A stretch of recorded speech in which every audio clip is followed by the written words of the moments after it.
Welcome to the Besties with Breasties podcast. Sarah Hall here. I am a certified health and wellness coach, athletic trainer, mom, and breast cancer survivor.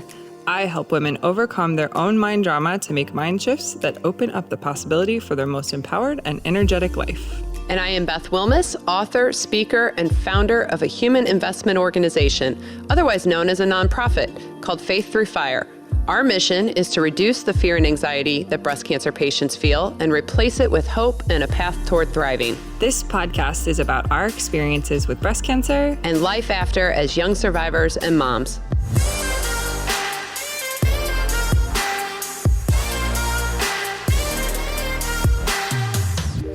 Okay, so we're starting a new series. We are Medical Skepticism. Dun dun dun. This is Oh, gonna be you great. went sexy with that, and I was I like, know. I I find it to doomed. be a sexy topic.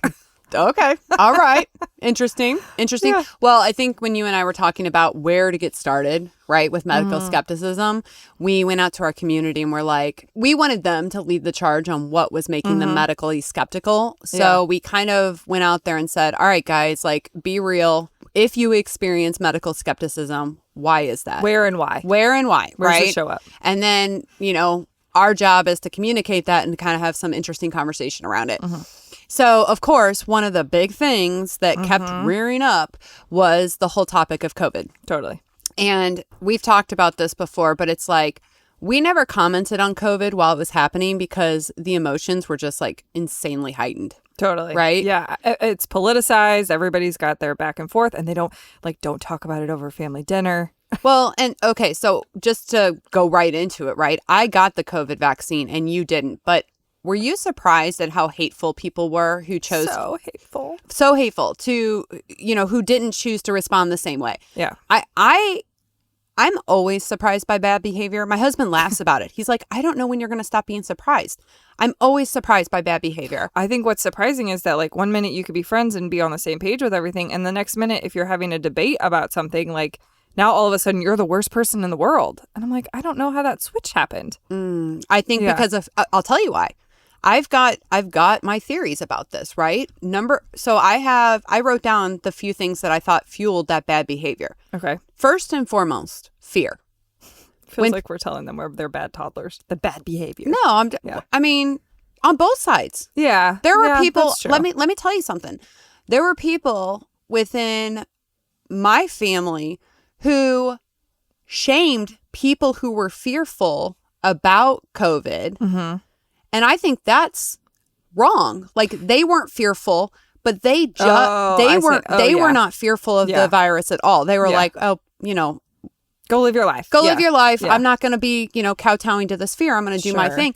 But they made the people who were fearful, who had pre-existing conditions, who had lost, you know, people they cared about, they made them feel shame for being scared and frightened and for wanting to do what they felt was in their best interest. And I was disgusted by it, quite frankly. I mean, it's a complete lack of mutual respect. And love. This is family. Yeah. This is That's family. hard. And I saw what it did. And it was, you know, they've kind of come back together, but it's not the same. You can't come back from that when you treat people that way. Yeah. But I think that so fear, first and foremost, can we all agree, is a powerful motivator. Totally. And we see that all the time in cancer care. When you're scared, you do things and you say things that you otherwise would not do. Right. So fear is number one. Insecurity about their own choice.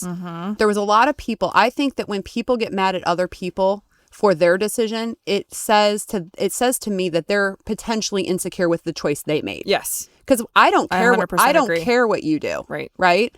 I'm going to support you and your autonomy, and I make the choice that's best for me. Yep. But when people go after other people for making a different choice, I think that says insecurity about them. Yeah. Or when they grill them about, why are you making that choice? Like, where are you getting your data? And like, that's that insecurity. It's that insecurity. Yeah. Arrogance and insensitivity, which we're going to be talking to a nurse who left the medical field because of arrogance and just, again, insensitivity.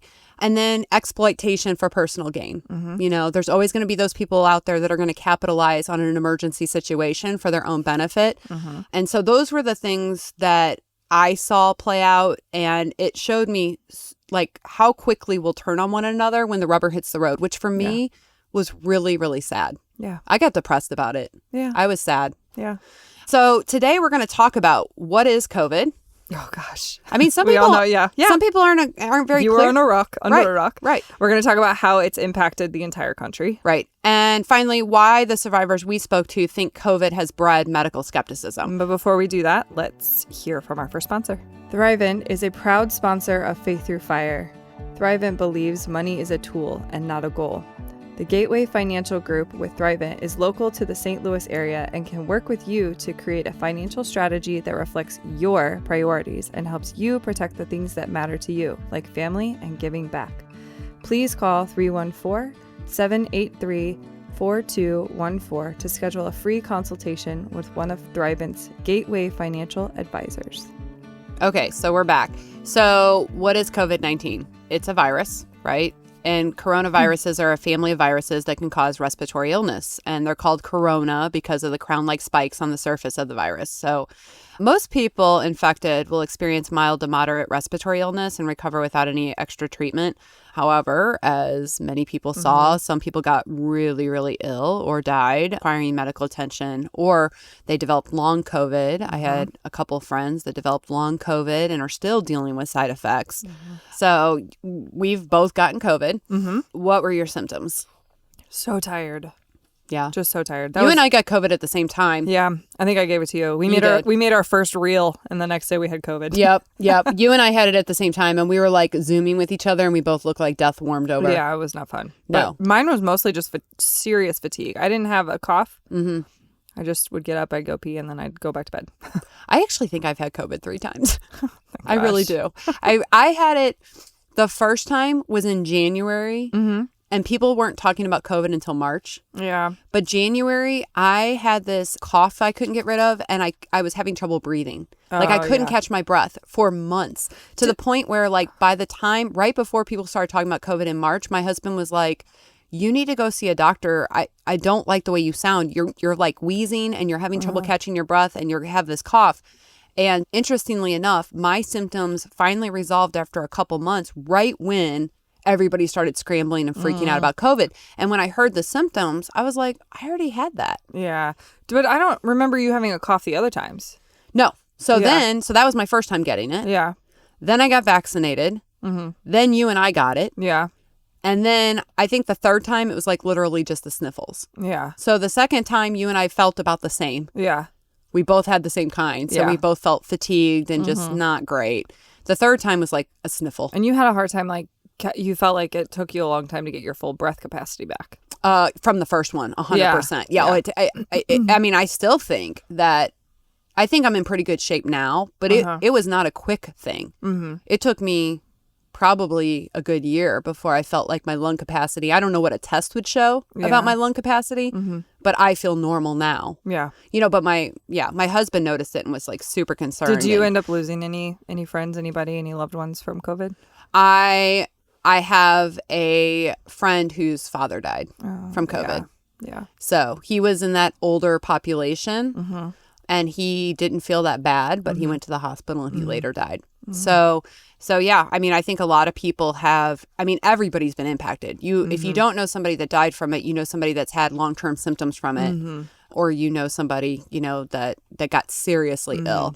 We had a family member who was completely against vaccination and didn't think it was a big deal at all, and really minimized the feelings of other family members who felt like it was like very scary, and he ended up hospitalized multiple times from the virus. So yeah, I mean, I think we all saw that play out, right? Like different. This is where I feel like that respect aspect just needs to come in. Like, of course. we don't have to diminish anybody's feelings about anything or fears or whatever. You can share what you're doing or right. but I just always feels like that feels really awkward when you're that person, like, oh man, that they were the person putting somebody down for their choices and now here they are hospitalized, Yeah. Meaning like, you don't want to be like that. I told you so. Oh no, I think that's exactly what people were doing to each other. Yeah. Which I think is ridiculous, because I could have ended up hospitalized and likewise, I mean, that's like anything that happens to anybody. It can happen to anybody at any time. And for you to sit there and try to draw a parallel, it's like the same thing that we see in breast cancer care, right? You can have all the treatments your doctor tells you to have, and you can still die from the disease, and you can opt out of certain portions of treatment, and you can be alive 50 years later. I mean, you can't draw any of those lines and say, if you do it this way, then this is the outcome, and if you do it that way, that's the outcome. That's not how life works in general. Right. So I think we lost that, and we've lost that respect. We've lost that respect and just caring for people and honoring their decision making. You and I have, it's what we preach at Faith Through Fire all the time, in that you make decisions that are best for you, because if you don't and you let other people influence you, it leads to resentment and regret. Yep. So let's talk about how it's impacted the country. But first, do you want to do Boobs in the News? Yes. Let's do it. Boobs in the News is a fun segment where we read funny tweets by real people or ridiculous news stories. Boobs in the News, Boobs in the News, Boobs in the News. All right, so the headline is, thieves made off with 200 sneakers worth over $13,000. Thieves made off with how many sneakers? 200 sneakers. What kind? What brand? Oh, does gosh, it say? All sorts. It looks like, I don't want to give away the punchline. It looks like just a shoe store. Oh, they went and just But you know what they do? It's only one size. They only stole the right shoe. Oh, for gosh sakes. You think there's a good black market value on just one right shoe? Yeah, right. I was like, they have stolen for the amputees of the world. Oh my gosh. 3 people in Peru were caught on the wrong foot after a shoe shop robbery went wrong. So I would imagine they lock up their shoes in the back, and so they couldn't get to the other side of the shoe. But can you imagine that they realize that they only have the right shoe and they go into the back to try to find the match? I would imagine how long they'd be back there trying to find in that system. I know. This heist was not well thought out. I'm going to go out on a limb and say these people are morons. How much do you think it was all worth, all those shoes? How many shoes was it? 200. I mean, shoes. I mean, some shoes are $2,000.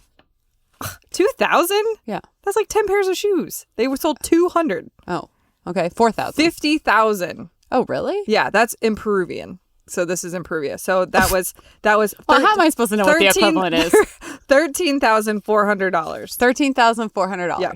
Okay. Yes. Of right shoes. Of right shoes. So footage from the shop's security camera captured the crime, and it shows the thieves breaking the padlock on their third attempt at 3:30 a.m. on a Sunday. So they got in and then they only stole the right shoe. I want to know, like, in that kind of retail situation, are alarms going off? Are they like under the gun to get as many shoes as possible before the popo get there? And the getaway driver. Like, or is it just like it's nothing? There's no alarm. They can take their time. I mean, they can go back and try to find the other shoe. What is the situation in those? Yeah, I don't know. I've never robbed anything. Well, put it on the bucket list there. Yeah. There's your boobs. Heist before I die. Boobs in the news. Boobs in the news. Boobs in the news. We're back. Let's talk about how COVID's impacted the country. 1 million people died. Mostly the elderly and those with other comorbidities. This is like the dark part of the episode. I mean, it's true. It's factual, right? Yeah. Like, people can sit there and say no big deal, but a lot of people died. It was very scary. And, I remember being terrified because I remember watching the news at one point, and like, I remember it being really eerie too, because there was nobody driving around, because I'd go for my walk or whatever, and there was nobody driving around. And then I'd look at a news article and it was just refrigerator trucks out the back of hospitals. And I think that's the moment when I realized I was a little scared. Yeah. Well, I immediately drew a parallel to what you and I experienced and what other breast cancer survivors experience. I think this is the first time that our country has felt the same kind of fear that we all felt when we got diagnosed with breast cancer about the possibility of us dying. Right. Yeah. You come to terms with your mortality. Yeah. I mean, it's the first time. If you were super terrified and you felt paralyzed by fear during that time, that is exactly how it feels to get diagnosed with cancer. And you have no idea if you're going to be one of the people that die from it, if you're going to be one of the people that live, if you're going to have long-term side effects from the treatment or the, whatever. Yep. So, I mean, I was kind of like, I handled the pandemic pretty well mentally because I'd already been there, done that. Right. I'd already faced death. So for me, I think what was scary for me was this could happen again and again and again. It could also be weaponized, which was really scary to me. So that's where my mind went with it. But for me, it's like, I've already faced death once. Like, I'm going to live my life because I've already been through that trauma. Totally. But I think it was really insightful to see people with that level of fear who had yet to experience like a real fear of death. Yep. The lockdowns caused a decline in education, employment, small businesses, morale, elder care, mental health. My Nana died in a nursing home during COVID, and it was like the absolute worst. I mean, and I think a lot of people can say the same. It also increased poverty, substance abuse, and violence. Yeah, all those depression rates. I mean, you're already home depressed. You're going to be home depressed even more. Oh, it was terrible. And seeing nobody. Well, we're seeing the effects on mental health now. Yeah. I mean, mental health problems are everywhere. Yep. The CDC shows that drug overdose reached a record high in 2021. Suicide rates also reached record highs after 2 years in decline. In 2022, I think mental health related visits to the ER jumped 31% in kids. Oh. And I do think that there has been so much mental health issues with kids. Yeah. I'm hearing from teachers all over the place. Well, because can you imagine if you didn't do well learning virtually and then you're trying to be home and your life now is basically lived on social media, and now, I mean, and all the things that social media does. I think we've done an episode on how destructive that can be. So it just is a snowball effect. I don't think it can be blamed on one thing in particular, but... Yeah, so those are all the negative things, obviously. The World Economic Forum stated, though, that there were some positives that came from the lockdowns, which include more time to do enjoyable things, spending more time outdoors, being more appreciative of things that you usually take for granted, paying special attention to personal health, doing more physical activity, spending more time with your family. Oh, yeah. What I, again, think is so interesting about the positives that they list is that they're so similar to things cancer patients will say about the silver linings of their diagnosis. It is interesting. Do you see all the parallels between getting diagnosed with a life-threatening disease and what we saw play out in COVID? It totally mimics. Well, and I think you see life through a different lens after you've been diagnosed, and I think COVID did that for all of us. Right. Yeah. And that's what I'm saying. There are so many parallels. When we started talking, when patients wanted to talk about this, I was like, there's so many parallels. Mm-hmm. How do you feel cancer patients in particular seem to respond to the pandemic? I was surprised at their resiliency about it. Yeah. I think I was surprised. I think that there was like also a little underlying fear of like, I don't know what to do. Because now if somebody was either in the middle of treatment or just out of treatment, they're like, oh, there's all this pressure to get a vaccine or not get a vaccine. What do I do? And, there was that. But I think some of them really enjoyed having chemo alone and not having the pressure of like everybody around. I heard this a lot. It was really nice because my work was already on lockdown, so I didn't have to take time off. I was already working from home. That was a nice silver lining. Or there was the people who are like, I was terribly lonely because no one could go with me. Mm-hmm.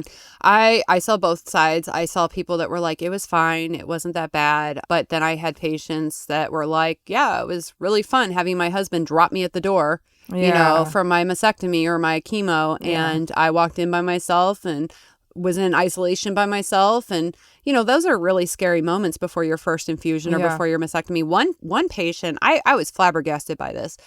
She had breast cancer on the left side. She wanted to get a double mastectomy. They told her that she couldn't do it both at the same time. Mm-hmm. So they had her do one side, the cancerous side. They discharged her and made her come back and do the other side. And I'm thinking to myself, in what world does that make sense? Right. They're already in there. I don't know if it was like, we want to bill this twice because it makes no sense because you also have to do anesthesia twice then. Yeah. Which is dangerous for the patient. Right. So things like that. And that was particularly egregious because her mom got diagnosed with cancer at the exact same time she did, but her mom's was very advanced lung cancer. Mm-hmm. So she had her single mastectomy, came out, her mother passed. She went to her mother's funeral and went right back in for the other side.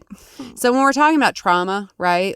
And we talk about medical trauma, when you add the pandemic on top of it and chopping up patient care and doing things like that, no one was thinking of that woman's mental health when they did that. No one was advocating for her to say, this is messed up. We're not doing this to her. It was just, that whole fire hose. And I wonder how many women put off their reconstruction just because it felt like it wasn't necessary at the time. Oh, I'm sure. Yeah. I mean, I'm sure. Well, I think they stopped doing all of the... non-elective. Mm-hmm. Yeah. I mean... Or not necessarily. Whatever they determined to stinks. be. Mm-hmm.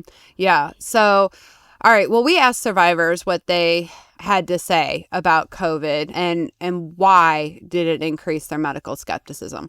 So we can't talk about COVID without talking about the CDC. Yeah.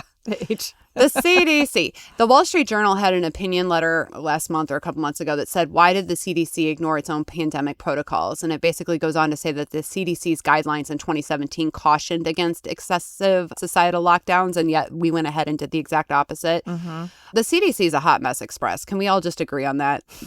I think they've set their credibility back decades. Yeah. Decades. I do agree. Their own internal review found that they mishandled the pandemic response. Well, the fact that they have come out public with that actually, I mean, it says a lot to me. The fact that I admitted it. Yeah, I always feel a lot more respect for people who say, okay, we totally messed up and we are owning it. Mm-hmm. And, this is what we've done to move forward in the future if this ever happens again. So yeah. I mean, I agree. They patched that. At least they're saying, yes, mm-hmm. we could have handled this better. When and if there's another pandemic, we're going to take steps to try to do better. That led to a lot of medical skepticism, right? Mm-hmm. The messaging was very inconsistent, mm-hmm. always changing, back mm-hmm. and forth. Nobody knew, what was going on. Another thing that patients brought up was lack of leadership at the local level. So let's delve into hospital response. Our local hospital just got rid of masks. Yes. So by the time this airs, it will have been a couple months. But yeah, they just lifted dropped it. And they made a big splash about it, marketing wise. So when did when did they lose you on the whole mask thing? Well, they lost me when no one was doing it, like no businesses were doing it. And I had to dig out my mask from my center console of my car to put it on to go into hospital. I'm like, I literally just came from everywhere with no mask. And now I have to walk in there with my dingy mask. Like it felt a little bit like they were behind the times. I think they were posturing. Yeah. I think they were posturing. Everybody thought it was, or they were just catering. Like there were some they're catering to the few who were still incredibly fearful. But you're also walking into a cancer center. So I kind of meant when did they lose you on the whole masking in general? Because you and I were talking about it. Oh, when COVID first happened. Yeah, you were never when COVID first happened and everybody was talking about these masks. I was like, okay, well, we couldn't find any masks because everybody was buying them. So Gary went to the store with like paper towels on his face. I mean, they lost me when they're like, it's only can be an N95. Oh, but you know what? If you can't find an N95, a cloth mask will work. It's only like 10% of, I don't know, whatever percentage. It's only this much effective. And I'm like, well, then why are we doing this? I'll tell you when else they lost me. It's when very early in the pandemic, I'm waiting in line at like the local Walgreens and all of the technicians have it hanging on their chin. Like it's hanging under their chin as they're filling prescriptions because they have to have them. Yeah. But nobody's wearing them properly. Right. No one in society was wearing those things properly. Yeah. And it's like, who believes this is doing anything? Yeah. And yet we have our leading medical experts locally continuing to promote something that we all suspect isn't doing a whole lot. Yeah. So I think that's why patients felt like, that, I don't know. I'll tell you when they really, really lost me was when they had that news story about arresting the California surfer who was surfing and not wearing a mask. Shut the front door. Yeah. I did not hear this. Yeah. That's when I was like, we've lost our minds. We have lost our minds. So that's. I went through 2 yoga trainings wearing a mask the whole time. And how did that feel? Ugh, it's hard to do yoga in a mask. Although we were trained to teach firemen who have to wear masks. So it was kind of like job specific, but here's what I think too. Because there's still people that wear masks today. And when I see them, I think either A, they're fearful for reasons I don't understand. Yeah. B, they're being considerate because they think they might spread something to somebody. Yeah. But I will tell you, I was at a wellness retreat recently and there was a participant that had a mask on the entire time. I mean, she only took it off to eat her food and she was the only one wearing it. And of course, everybody's respectful. It's like, you do you, right? Like, no, I don't care. You do you, boo. Yeah. And somebody did ask her why. She said she works with the elderly and she just feels like it's her way of like protecting them. Oh, yeah. But I will tell you, there was a functional medicine doctor in attendance and she just said, why are you doing that? She's like, that's harmful. You're breathing in those fibers. You're causing harm to your own health by wearing that all the time. She's like, you don't need to do that. Yeah. And she took it off and didn't wear it the rest of the time. Oh, interesting. It was interesting because it was an immediate, I think she was relieved. Yeah. I think she really genuinely felt like, she was a compassionate healthcare worker who genuinely did not want to put elderly patients at risk. That exact narrative was put out there. Like, if you don't, it's kind of like going back to the vaccine thing, like, which we'll get into in another episode with a guest, but like, that was the narrative that was put out there, is that you're not caring if you don't do this. And so I can see how that could get implanted in somebody's brain, and that's what they do moving forward. Yeah.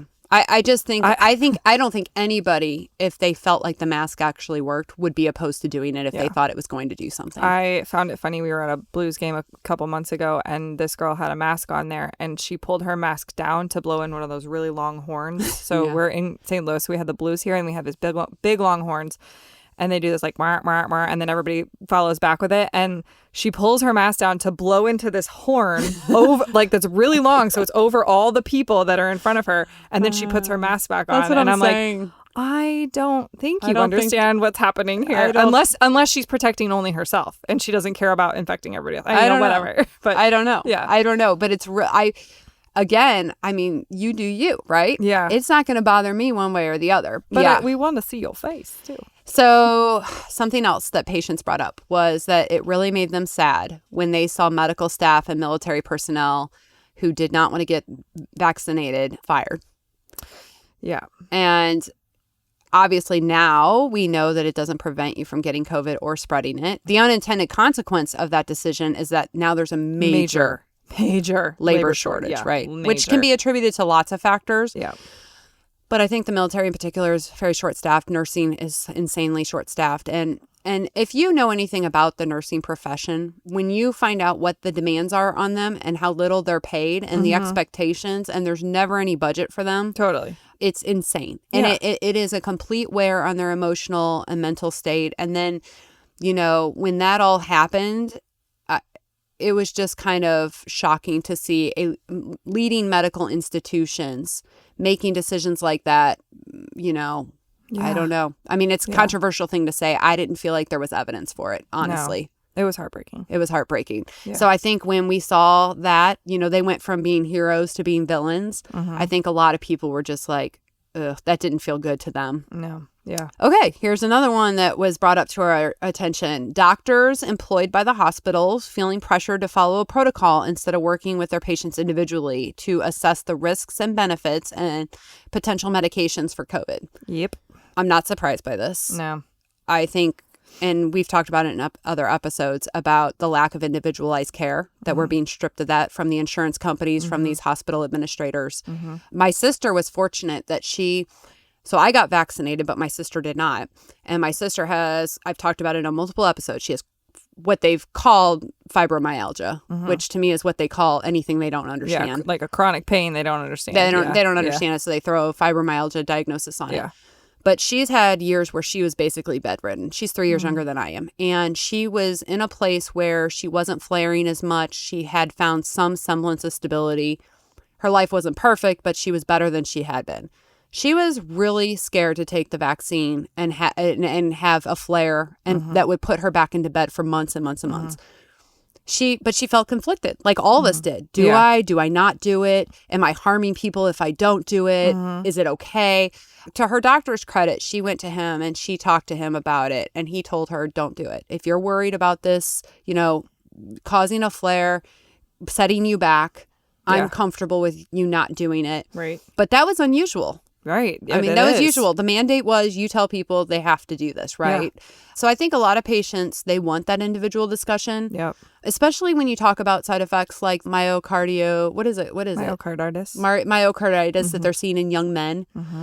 I would want my son to have a conversation like a personalized conversation of risk. Not a check the box conversation. Right. Risk benefit analysis, right? Like what, if you're young and healthy, what is the risk reward on this? So I think a lot of patients are just concerned that protocols and insurance are dictating care. Which we're going to get into more on another episode. I mean, I feel like we're like bullet pointing these, but really I just wrote down what people said and then we're kind of just talking about it.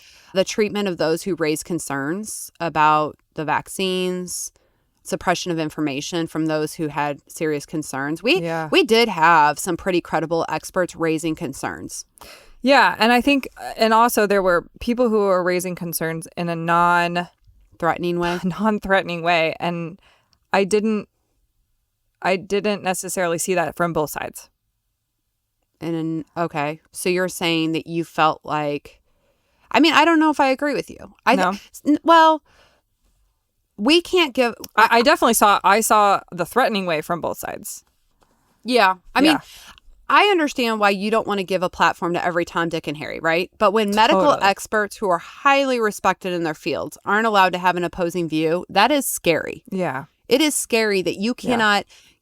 Have a debate with other medical professionals and weigh the pros and cons. And I don't know if that's because they don't trust the public to listen and then make a decision for themselves, or they're afraid of being wrong. Like if they take a position, I think it's just like we go back to the CDC and saying like the fear of being wrong and it being blasted everywhere when you're the trusted leader, trusted expert. It doesn't necessarily look good, but I think.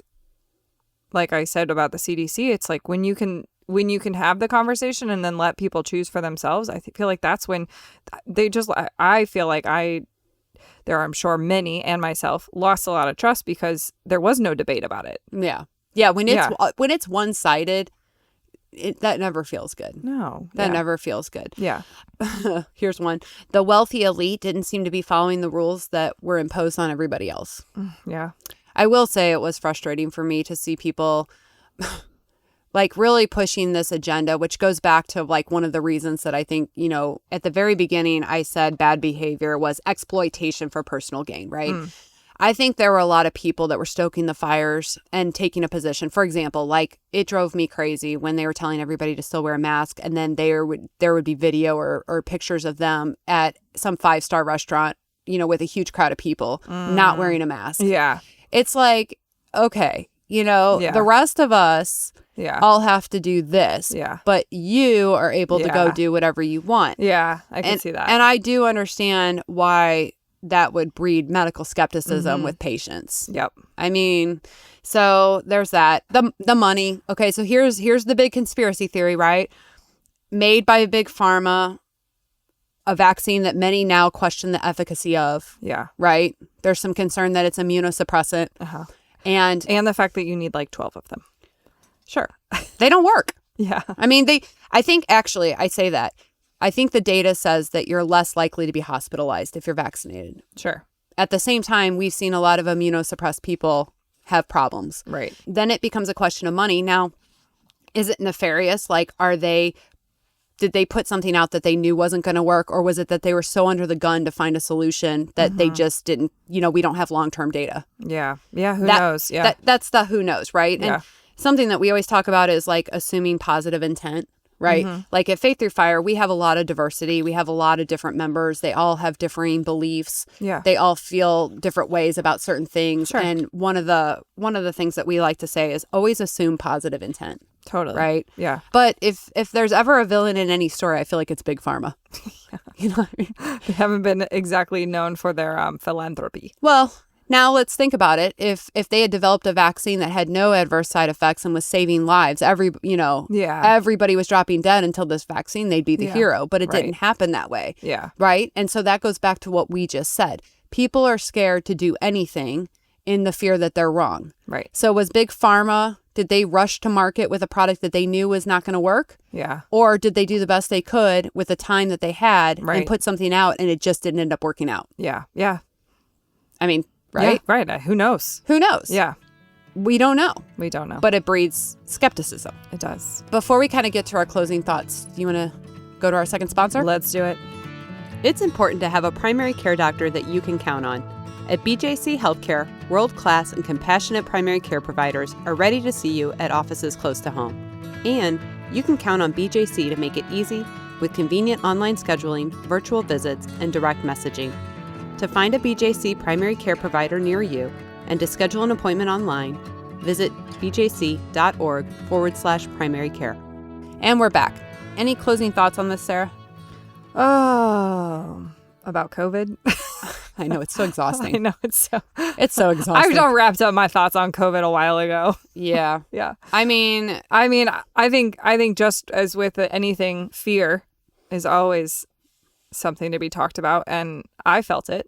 with COVID, and I think we feel it with cancer. And I think that there are many instances in our life where fear dictates how we react and how we feel. But I think that within everything, there's a lesson to be learned. And, I would be curious to know what your lesson is as a listener. What do you feel like you learned from COVID? And, I know what I learned. And yeah, I'd love to hear from you guys. I mean, obviously, we were given material. It's about medical skepticism. So the people we heard from were medically skeptical. Right.